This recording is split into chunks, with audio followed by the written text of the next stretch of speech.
Welcome back to the sweatshop, boys and girls. In today's video, we're going to be working on a 2006 Subaru Outback. What we're going to be showing you in today's video is how to service your transmission. Specifically, we're going to be draining and filling up the transmission with new fluid and changing out the filter. The nice thing about Subarus is the filter is external, so you can spin it on. Unfortunately, this job has been attempted by someone in the past, and the reason why we're doing this job today is not because the fluid is bad, but because they gobbed on way too much silicone. That is just from a quarter of the pan. So this thing has developed a massive leak. I haven't set eyes on the leak, so I am assuming that it is the pan just because there is so much silicone. I don't see any other signs of a leak anywhere else on the transmission, so I don't think that there are any other leaks other than from around the pan itself. Usually you would just need a drain pan, a funnel, and a 17 mil in order to do this task and service your transmission. Unfortunately, because it wasn't serviced properly in the first place, we're going to be showing you the process of dropping the oil pan in order to fix the issue that was caused by someone putting on way too much silicone, and because of that you're going to need a whole host of other tools which you usually wouldn't need unless you were replacing the actual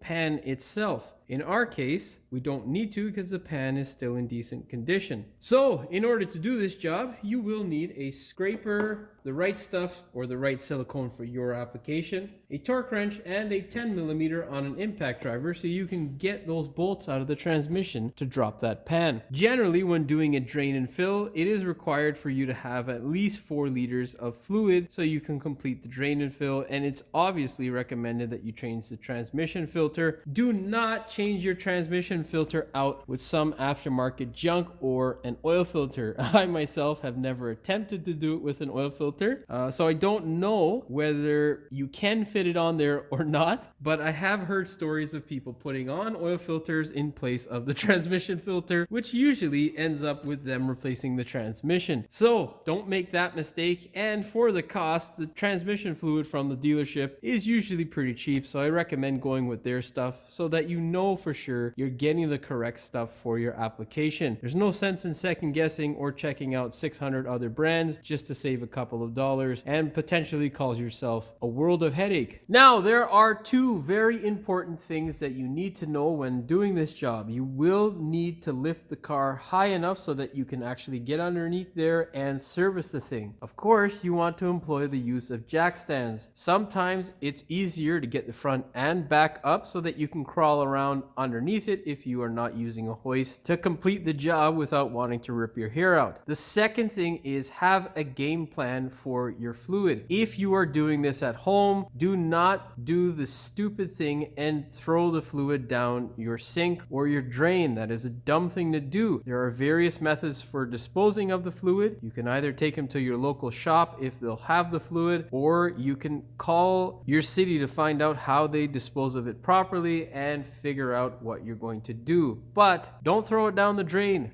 Don't be an idiot. Now, that being said, let's go ahead and start working on this thing. Now, usually, if this was a normal situation, what I would be telling you to do is to start the car up, run the thing, and figure out how much fluid is in the actual transmission by checking it. Of course, our dipstick lives in this region here. So what you would want to do is run the car until it comes down to idle and then check the fluid level. If the fluid level is correct, what I would tell you next is when you drain it is don't drain it into a catch pan. What you would do is get an old oil container jug with preferably a sight glass so that you can see how many liters you actually drain out into your bucket. Specifically, what I'm talking about is a bucket like this, just an old oil container, and hopefully you have one that has a transparent section so that you can see how many liters of fluid have come out. That way there is no guesswork. Unfortunately, in this situation, because we have a leak, it is obviously low and this doesn't make any sense. So what I'm going to do is show you what we usually do on most transmissions that don't have a drain plug, and we'll just have to do it by topping it up slowly and guessing how much fluid is required for our transmission. Now, of course, we're not going to guess by pouring half a bucket of transmission fluid into the thing and hoping for the best. The best way to guesstimate how much oil is required for your transmission is to call your dealership and give them your VIN number, your make and model, and they will tell you generally what it may take. In my experience, it is best to buy more fluid that is recommended by the dealership so that you don't fall short. And the next thing you can do to protect yourself is never pour in the recommended amount. Always pour in a little bit less because you can add easily, but to subtract fluid is a pain in the ass. So as you can see here, boys and girls, we are looking at the bottom side of the transmission. I currently have the vehicle all the way up in the air on my hoist, which is wonderful. This is the best thing. It is a spin-on ATF filter, which makes your life as an owner or a technician considerably easier. This thing is something that is obviously a bit expensive, but well worth the money because you can spin it on and off without having to drop this thing. The other brilliant thing about the Subaru automatic transmission is that it has a drain plug. Believe it or not, many of the older transmissions, especially from the American makes, did not have a drain plug. You would have to drop the pan almost every single time. That's probably why whoever tried to service this thing dropped the pan and put on all of this silicone. Yes, boys and girls, you are looking at something that is not part of the pan. This is just a ridiculous amount of silicone. That is not a gasket that has come out. No, that is silicone. You never, ever want to put this much silicone on any silicone surface. It is way too much, and it's most likely what has caused the issue that we're currently having. That being said, our first step is going to be to take this drain nut out and let whatever fluid is in there drain, and then we can go ahead and separate the pan from the vehicle. Go ahead, grab a 17 mil and then crack that bolt loose. Oh my God. With the bolt loose, wiggle your drain pan into place and loosen it up.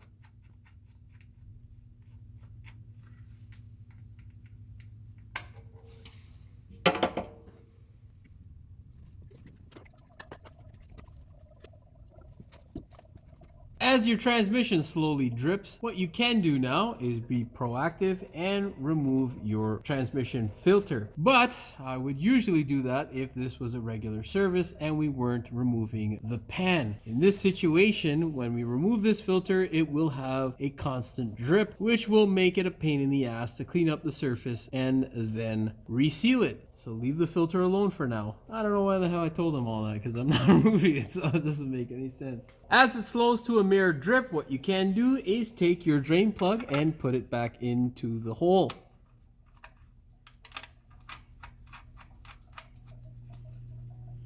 Hand tight's okay. Go ahead, move your drain pan out of the way, and then get your 10 mil and start taking these bolts out. Here's a tip, boys and girls. Make sure you get these little cups or something to put all those bolts in. There are many of them and you don't want to lose them, because if you do, you'll want to pull your hair out.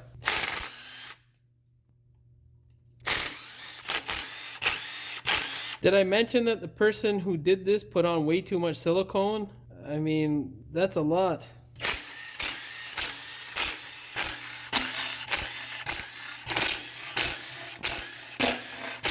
Now, I haven't forgotten this bolt here. I've left it in on purpose. The reason being is because you want to secure the pan on either side, just in case there is an excessive amount of fluid in a pan like this. It can be a little bit cumbersome to hold on to, and you definitely don't want it falling onto yourself or the floor, because that just makes your job a little bit harder and nobody's got time for that. With this one here and that other bolt that I left in the back there, what you're going to do is just crank them out, but not all the way. Just a couple of threads so that you can ensure that the pan isn't going to fall out. Of course, with this amount of silicone, we shouldn't have that issue. When we start prying on it though, and it wants to separate, we may have that issue.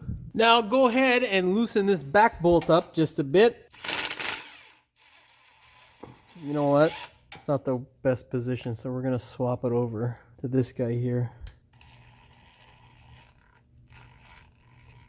With that back in place, what we're going to need to do is get a flat screwdriver or something that is very thin so that we can wedge it between the pan and the aluminum casing of the transmission. When doing this, you want to be very careful. You do not want to damage either the pan or the aluminum casing. Of course, if you have to pick, you can damage the pan because it's easily replaceable. Your transmission, on the other hand, that's not easily replaceable unless you have buckets of money. And if you own a 2006 Subaru Forester, you're probably like me and don't have buckets of money. I'm not knocking your car, Dad and Mom. I got it for you. It's a good car, but we ain't rich. You know that. Anyhow, yeah, separate the pan. Now, of course, a flat screwdriver will work. The more area that you have on the screwdriver, something like this is a chisel, is a bit better. But if you have access to these sorts of plastic tools like this, I would definitely recommend going with these guys first as opposed to the metal tools. These tools are non-marring and won't destroy your aluminum casing. Just wedge it in between and tap away.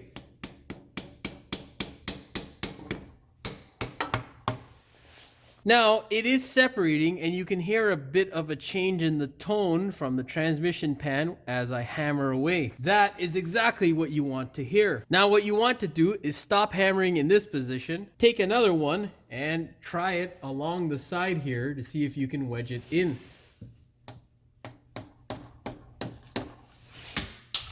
And you can hear it separating.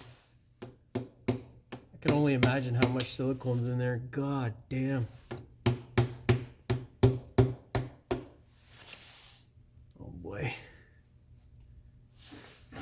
Just keep going along here.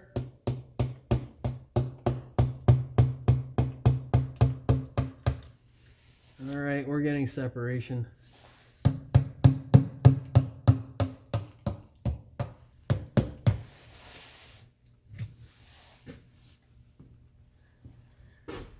Of course, do the other side. That's not accessible.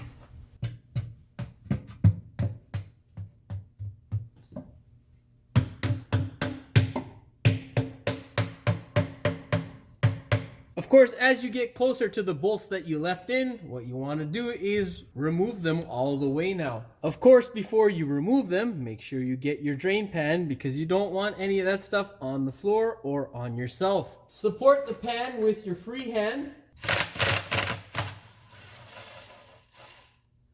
And don't drop the bolt into the pan, that will make you want to cry. Well, we still got quite a bit of silicone holding this thing. Let's pry down with the pan slowly. Slowly. There we go. Now we're basically separated. You can wiggle this guy, the last bolt, out. With the last bolt out of the way, break the rest of the seal.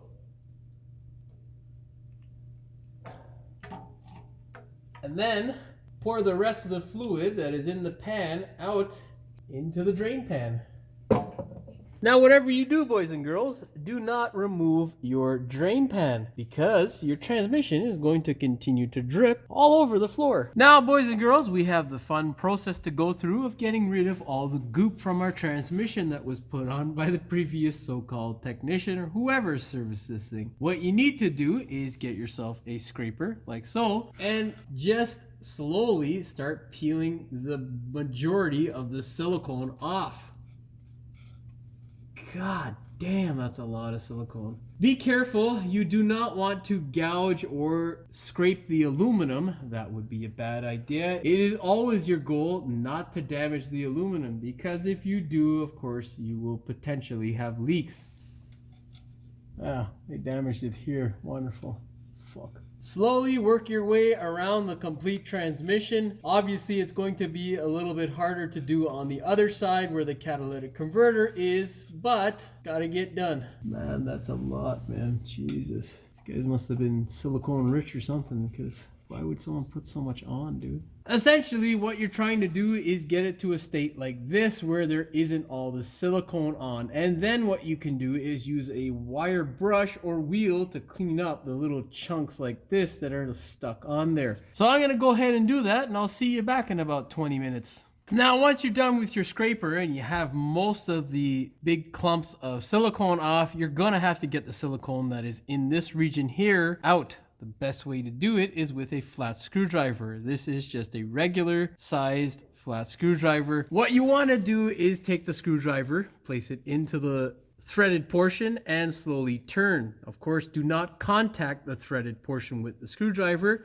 because you don't want to cause yourself a headache. As you turn the screwdriver, you're going to be putting pressure with your thumb on this section of the blade in the circumference of the hole so that you're carving away the silicone, and it should fall out just like that. A little bit of leftover residue is fine, but you don't want a ginormous amount of silicone because it will cause you a potential leak. You can see here that whoever tried to service this thing smashed it with a metal object, most likely a screwdriver. There's some damage there and some damage here. There is also a considerable gouge in the front of the transmission. Right here, it is extremely hard to see on camera, but it is a good sized gouge, something about 2 millimeters in depth. Luckily, it doesn't go all the way through, so I should be able to seal this thing up. But this is exactly what you don't want to do when removing your transmission pan. This was obviously done by hacks, so don't do this sort of stuff. If you end up with the same result, man oh man, don't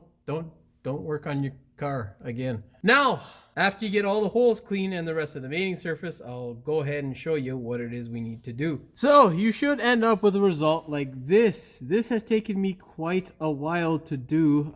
There was a lot of excessive silicone. Of course, you won't have to do this unless someone screwed up your transmission in much the same way that mine was. But if you do have the same luck as me, what you will need to do is use a series of wire brushes like this very gently to get off the crud. You don't want to use something that is stainless steel or very aggressive because you will grind into this surface, which will make your life real sad. So don't make that mistake. Make sure you use something gently and just to get off the silicone. In the front section here, I use this wire wheel here like this just to get rid of the silicone. Then besides using the screwdriver to get all of the gunk and silicone out of here, there was a Torx socket. I can't remember the size. I think it was like a T30 or something like that I stuck on my socket, and then just used that to gently get rid of the silicone instead of me doing it with the screwdriver, and that helped the process along quite a bit. Then of course I used the screwdriver to get off whatever crud was in there, and then I used the blower to blow out each and every single hole. I then used some brake clean on a rag to wipe down the surface, and it is now pretty much prepped and ready for service. Now, if you have a gorilla who worked on your car as I did and damaged the surface here, what you want to do is make sure that this surface does not protrude and is not higher than the mating surface around it on either side, because that will of course create an uneven point which can potentially lead to a leak. So as long as you don't have any damage like this, make sure that your surface is all clean and ready to go, and then you can prepare your pan. Of course, don't be alarmed by the transmission fluid that is dripping out and onto this area. You'll have to wipe that down before you go ahead and put your pan into place. Of course, now let's go ahead and deal with the pan. Now, of course, to service your pan, you will need exactly the same sorts of tools. The good thing about it being a steel pan is that you can be slightly more aggressive with it in order to complete the task of servicing it. God damn, there's so much silicone on this thing, man. What I like to do when servicing it is just start with a screwdriver and start working at the edge of all the silicone, getting rid of it. Now, usually you won't have this much, but yeah, in my case, I do. Oh, God. No words, my friends, can explain why someone would do this. I don't understand. Whatever. Take all this crap and dump it. Then you can start working around the outside of the pan, clearing off, again, most of this silicone. As you do this process, what you're looking for is any sign of damage or excessive corrosion or, anything that would deem the pan not worthy of being put back into service. Like, come on, man. Now, with the majority of the silicone gone, there are these little sections here on the pan that need to be cleared for new silicone. So what you want to do is use your screwdriver again to scrape out most of this.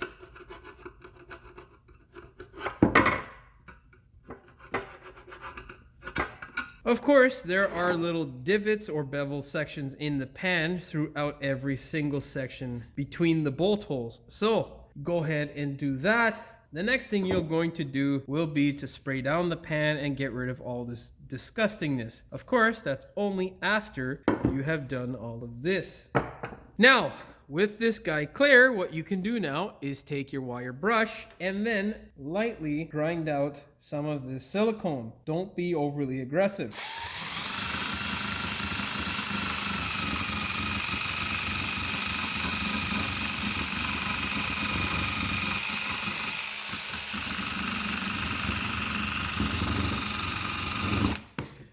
Now, if you have any pieces that are really stuck in there and won't come out, don't use the grinder to get them out. Use your screwdriver and just pick away at them. They will eventually come out.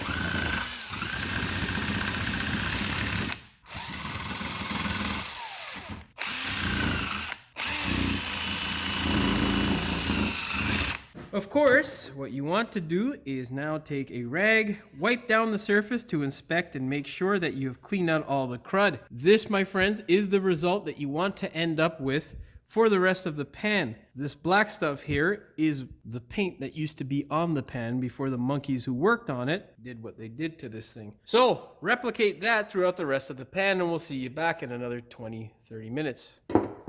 Now, boys and girls, this is something that you should never have to do unless you had your car serviced by monkeys like this one was at some point. There is so much silicone on this thing. There is just gobs of it here that I have to grind it off because if I don't, it will, of course, impede the way that I can torque the pan down to the transmission, and it'll also potentially cause a leak. So, if yours looks like this, get a wire wheel like this and just grind it off.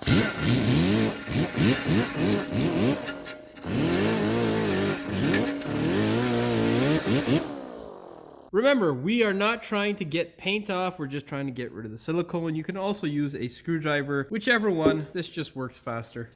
What I also like to do when I have the pan in this position is clear off any residue or crud. Just get it as clean as possible on this side as well so that you don't have any confusion as to whether you have a potential leak or not. Alright, I'll see you back in another 10 minutes. You should end up with a result kind of like this. Of course, we now have to turn this thing back over and you will see that we still have some silicone in this section here. So, take a flat screwdriver and just rotate it until all that silicone comes out. You should end up with a result like this. Now go ahead and clean out all the holes and then we'll finish up this portion of the pan. Well, boys and girls, you should end up with a result like this where everything is cleared out of this valley here and the mating surface for the transmission pan is completely clean. But, of course, you can see here there is some damage. The monkeys who worked on this thing destroyed it. They also bent it. It's kind of hard to see there, but it's lower in this section. So this here is a high potential for a leak. So what we're going to do is hammer this guy flat a bit here, and then we're going to grind this surface down and potentially weld it to make sure that it stays flat. Because this here feels like a 0.5 millimeter worth of gouge, which will potentially cause me a leak, which I don't want to deal with. So I don't have time or the patience currently to wait for another pan, so we're going to fix this one because it's not in too bad a shape. Now, boys and girls, it may be hard to see on camera here, but you can see that this section here is slightly elevated. So, if you have the same issue, what you want to do is get yourself a piece of wood and a rubber mallet or plastic-headed mallet. What you want to do is line it up as flat as possible so that the rest of the pan is supported, and then you can hammer it. That should bend it back close enough to where you can reuse it. What we're essentially doing is hitting the lip here, forcing down the actual pan mating surface. Of course, that looks much better. Unfortunately, we're not done. This gouge here is way too big for me to put back on the car and sleep at night. It's just too much of a gouge. Of course, most silicone will take care of this stuff, but over time, because it is straight through, it could potentially leak. So I'm not going to take the risk of leaving this the way it is, and I'm going to weld it just here and here to make sure sure that it doesn't leak. Then we're going to grind this thing flat and we'll put it back into service. Unfortunately, most of you guys aren't going to have this same capability at home, so it's pointless for me to show you me welding it and all that stuff. If you have this situation at home and you don't have a welder, you'll of course end up replacing the pan and never going back to the mechanic that did this to your pan in the first place. I don't even know why they would drop the pan on a Subaru to service. It just makes zero sense whatsoever, because everything that's serviceable is accessible outside of the transmission. Yeah, this is what happens when you get so-called technicians or mechanics working on your goddamn stuff. It's just idiots. Whatever. I'll have you know, boys and girls, it is near the end of the day. It is currently dark outside. It is cold, and I was working out in the snow, so I may be a little bit cranky for the rest of this video. Okay, boys and girls, if you have attempted the same repair that I have, you should end up with a result like this. As you can see there's where our indentation was from the monkey who tried to get the pan off, and there is where we put our two wells and ground them flat. Now, if you are going to attempt this, it is critical that you make sure the pan is flat. You should have no more than a few thou of deflection in order to ensure that this thing is going to seal. Anything more than that could lead to a potential leak. To ensure that I'm not going to shoot myself in the foot, what I have done is bang this thing straight. You can see there with my straight edge up against the pan, there is a slight amount of deflection.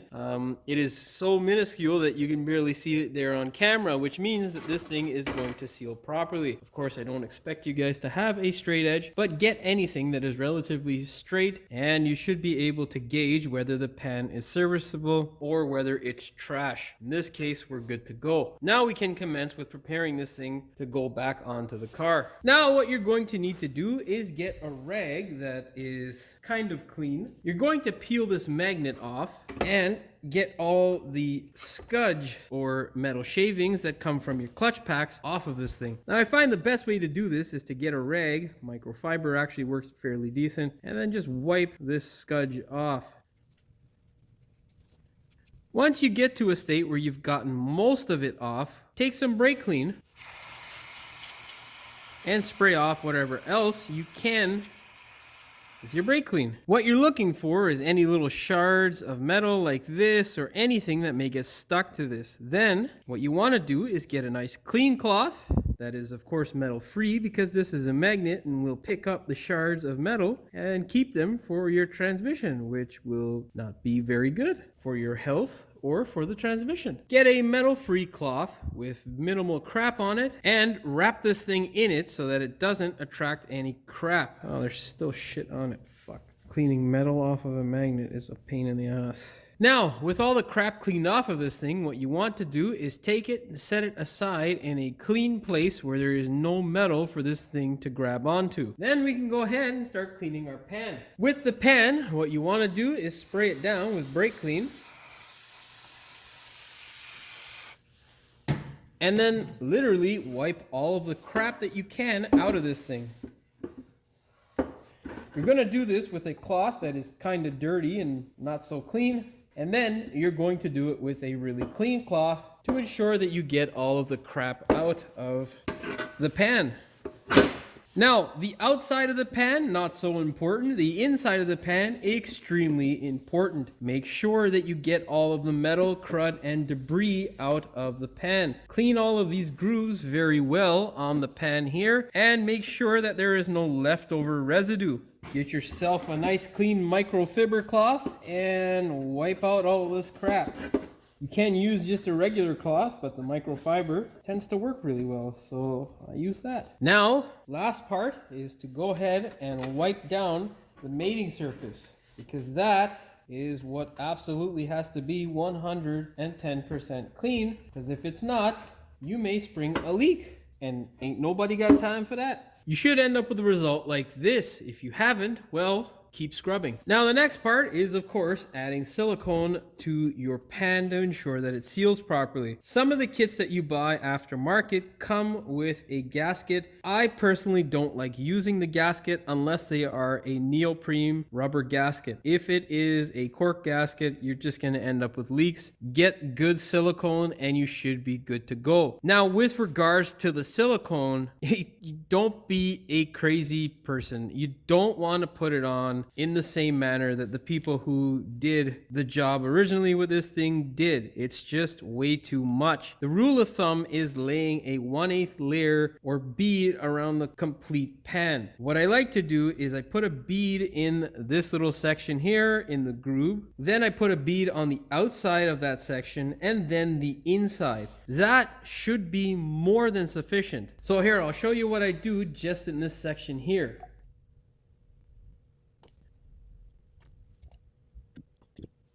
That is exactly what I'm going to do around the complete pan right there. There you can see how high the actual silicone is. It's no more than 1/8 of an inch thick, or about 2 to 3 millimeters thick. There's an up close look. Make sure that you follow this around the pan. Now you got to be a bit snappy with this. You don't want to be too slow because silicone will set up, and once it sets up, it won't be good for you.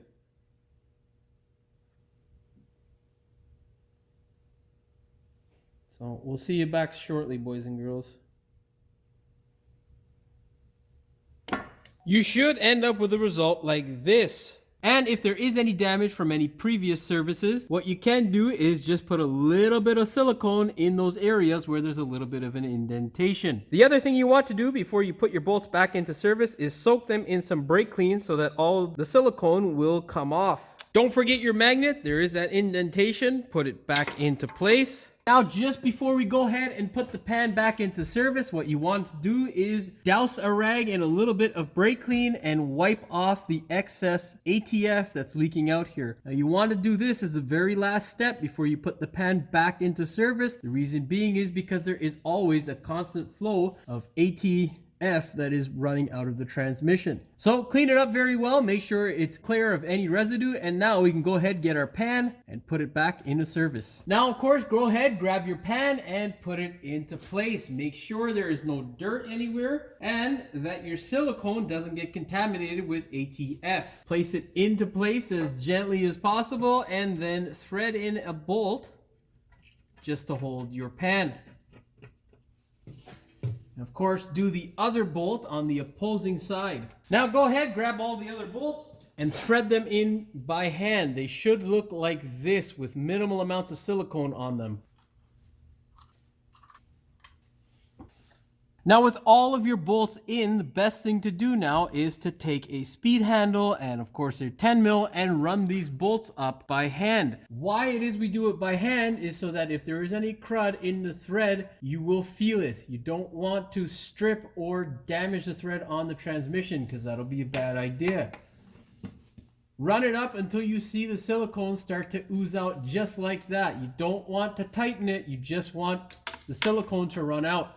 That way you know it's starting to compress, and then we'll torque it with a torque wrench to ensure that we're not over tightening it. We're just snugging it up a bit with the speed handle. Of course, if you run into a situation where the bolts are not going in, take it out, inspect the bolt, and tap the hole if need be. But do not drive it in just so you can get the job done and go back into the house or get away from the customer. It's a bad idea and it will bite you in the rear end later. Now, if you have gobs of silicone coming out of the back of your pan or really anywhere on your pan, you put in way too much silicone. So maybe you should take it out and reduce the amount of silicone that you have put on. This is the maximum amount of silicone that you want coming out of your pan. You have more than that, you screwed up. Okay, boys and girls, I'm gonna give my shoulders a little bit of a rest. I'm gonna get my torque wrench set and I will see you back in a couple of minutes. Now, before you go ahead and grab your torque wrench, your next step is going to be to take your speed handle and just snug up all the bolts, because as you turn the bolts and crank them, some of them, because of the unevenness of the silicone, will still have quite a bit of slack, and you don't want to be there with your torque wrench trying to tighten these all up. It's a bit of a pain, and your shoulders will get tired.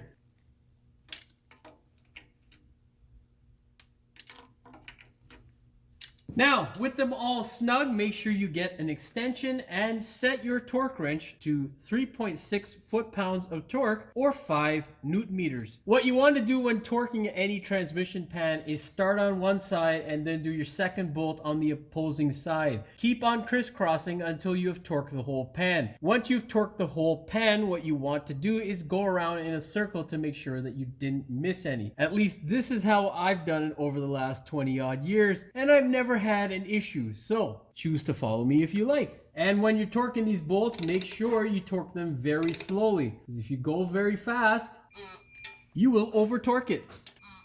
And just continue on with this process back and forth, boys and girls.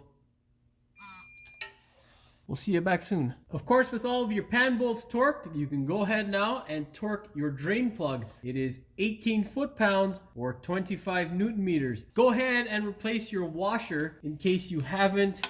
If you haven't, just inspect it to make sure that it is not in terrible shape. Of course, it is probably best if you replace it. I haven't replaced this one because I don't have one currently laying around, but I'm confident that mine isn't going to leak.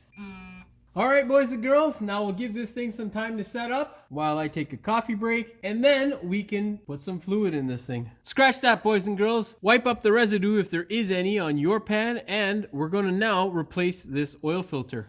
Employ the use of a drain pan because you will have some fluid coming out of there. Of course, take a rag and just keep it underneath the filter. Oh, God. There we go. So that you don't get all kinds of fluid leaking down onto your brand new silicone job.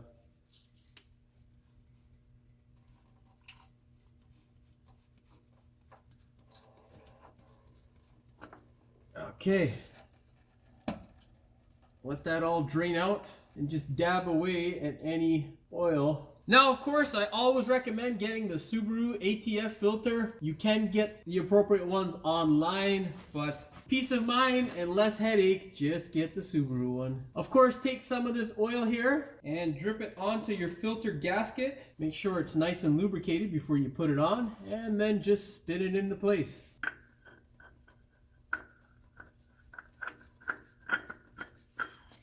Just the same as spinning on an oil filter, you don't want it too tight, you don't want it too loose. Usually once it gets snug, give it a 3/4 turn and you should be good to go. Once the fluid stops dripping profusely, take your rag and just dab it on the silicone, of course, because it's nice and wet still. Of course, if you haven't done your transmission pan gasket, well, wipe it as hard as you like. Now, take some good old brake clean and spray this area down.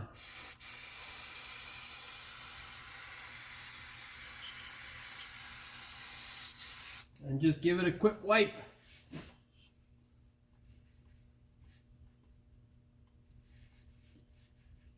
All right. Yeah, in retrospect, maybe I should have did the filter before I put the stupid pan on.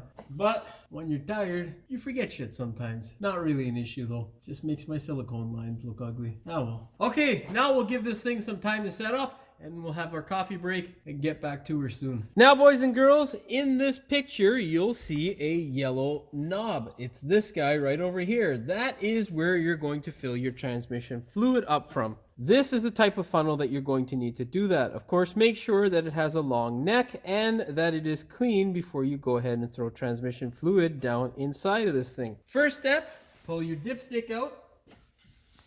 Set it aside in a place that you won't forget it, and then insert your funnel.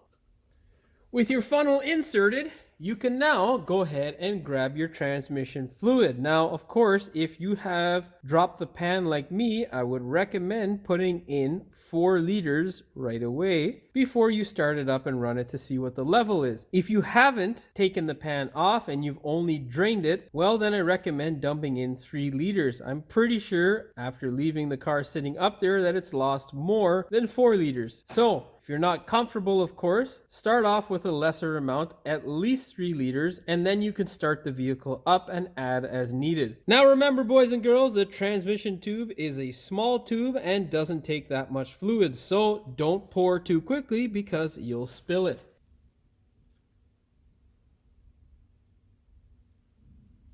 Just pour it at a nice consistent rate until the bottle is empty, and of course give it a little bit of time to drain off into the pan.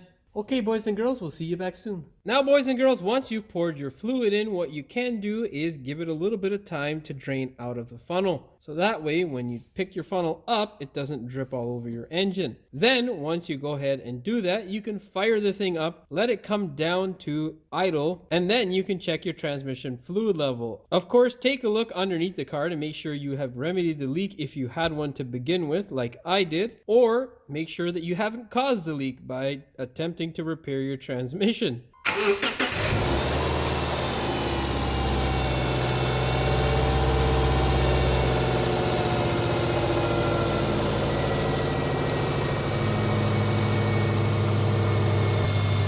gonna give it some time to heat up.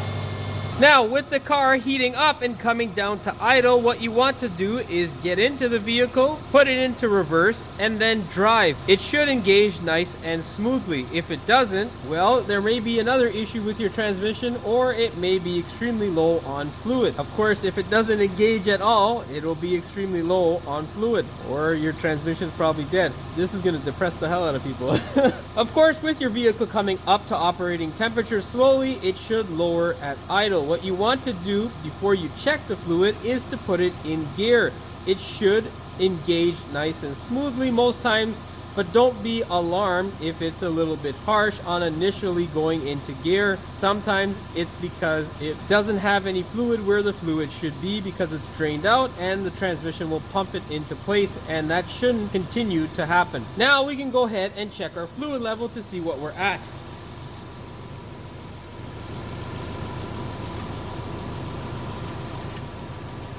Put it in all the way, give it a second, pull it out, and then check your fluid level reading. So you can see there that the full level is way up here when it's hot, and the low level is down there when it's hot. We're obviously cold, so our full level should be there. Generally with these transmissions, I like to be in between the middle of these two dots when it is cold. Currently, we are way down there. So now we're gonna go ahead and add another 500 milliliters to the transmission.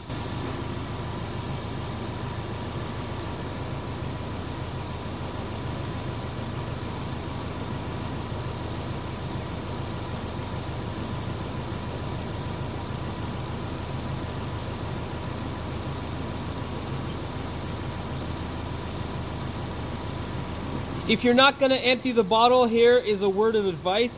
Always put the cap back on, boys and girls, because you really don't want a surprise where you knock over the bottle by accident and there's fluid everywhere. I've done that a few times, and trust me, it really sucks, especially when you don't have any more extra fluid and you need it. But that's a story for another day, boys and girls. Of course, give some time to the funnel to clear all the fluid out of it, and then yank it out and check the fluid level.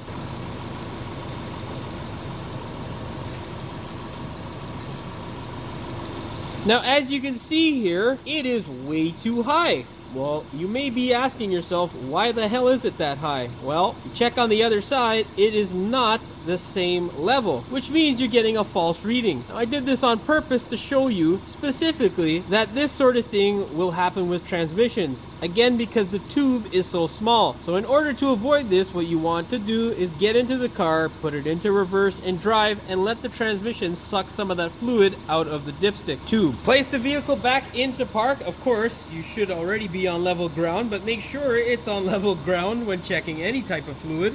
And now, boys and girls, you can see there that we are still low on fluid, but we're actually getting a reading that is normal. Now, when checking transmission fluid, I have noticed over the years of doing this job that you should check both sides of the dipstick, because one side will give you a slightly different reading than the other potentially, of course, depending on the make and model that you are working on. We're gonna go ahead and add another 300 milliliters, and that should be enough. All right, boys and girls, it is full. It is right underneath that 4th dot. The vehicle is considerably hotter right now. We have been running it for a while. Now, boys and girls, you can see there that we were full. Of course, the vehicle is a bit hotter and the transmission's actually warm, so it is a good reading for the vehicle. We ended up using 5 liters because we dropped the pan out of this thing, which of course allows it to drain more fluid. So make sure, the number one thing I can warn you and tell you that you should have enough of is the fluid. Do not stinge on a liter just because you want to save a buck. It can be a real pain in the ass. It is currently 8 p.m. and I'll tell you right now, boys and girls, there is nowhere currently to get fluid for this thing until tomorrow. Luckily, I have enough.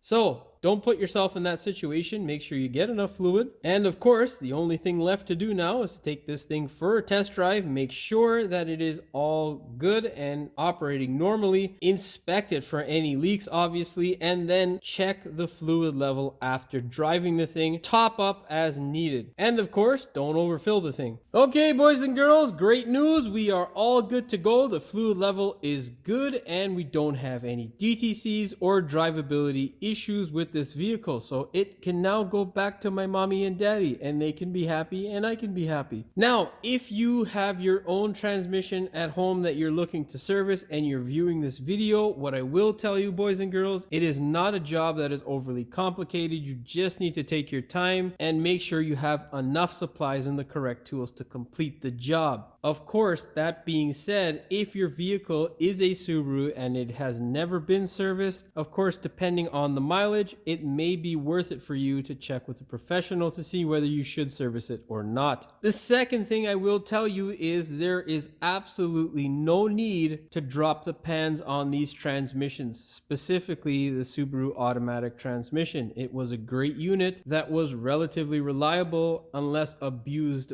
with a lack of maintenance. These things lasted forever. I've seen these things go to like 400,000 or 500,000 kilometers with really no issues and just fluid changes. So go ahead and do your fluid change without dropping the pan. Drain the fluid from the drain plug and then of course change out your transmission filter. Do not drop your pan unless absolutely necessary, and when it is absolutely necessary, that kind of work where you're touching a valve body or clutches should be done by a professional and not yourself at home. So essentially, don't do what these people did and drop the pan and screw it up. All of that work in this job could have been done a lot easier and quicker had they not serviced it like monkeys. Of course, I hope you found this video entertaining as well as informative. If you have, please like, share, and subscribe. Don't forget to hit the notification bell so you never miss one of my new videos. And as always, thanks for watching. We will see you in the next one. So I don't think that there are any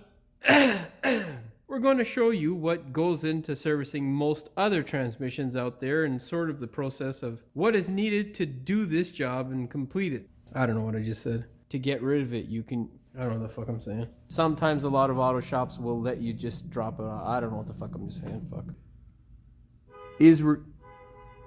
Go ahead, grab a 17 mil and crank this nut loose. It's a bolt.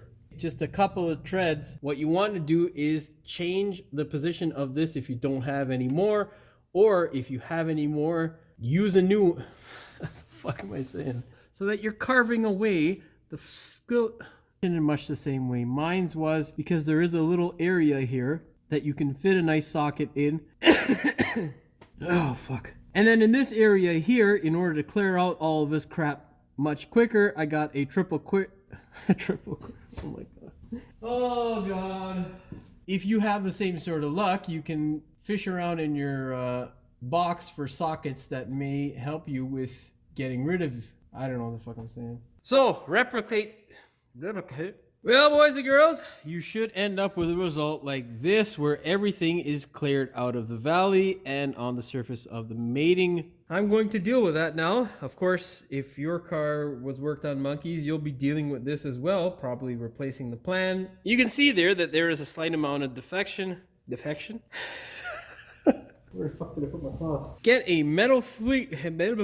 Oh. Should have stopped recording. Of course, grab your pan, be very careful, make sure you don't get any ATF dripping on where your silicone is, and then, oh, there's a little bit of shit there. Fuck. Don't drop the bolt, don't drop the bolt. There we go. Now, when torquing, what you want to do is go over here. What the fuck am I saying? If you haven't, what the hell happened here? Oopsies, that's inch pounds. Stupid Jimmy. Someone's breaking into somebody's car out there, son of a bitch. There we go. And now you can see, fucking focus. Focus, man, what the fuck, dude? Keep crisscrossing. Well, boys and girls, we are good to go. In like, share, and subscribe, of course, to the channel. I don't know what the fuck I'm saying. What am I saying? Ah, fuck, I just rambled on. The whole clip is garbage.